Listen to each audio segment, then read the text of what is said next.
Hey guys, what's up? In this step-by-step tutorial we're going to break down for you how and where you can find your Gmail password on Google Chrome. So let us get started right away. Head over to your Gmail inbox through the Google Chrome web app or web browser.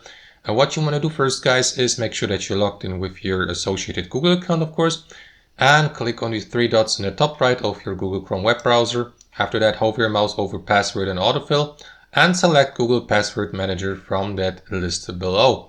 Now here inside your password manager, guys, you will see a list of all saved passwords in your manager below.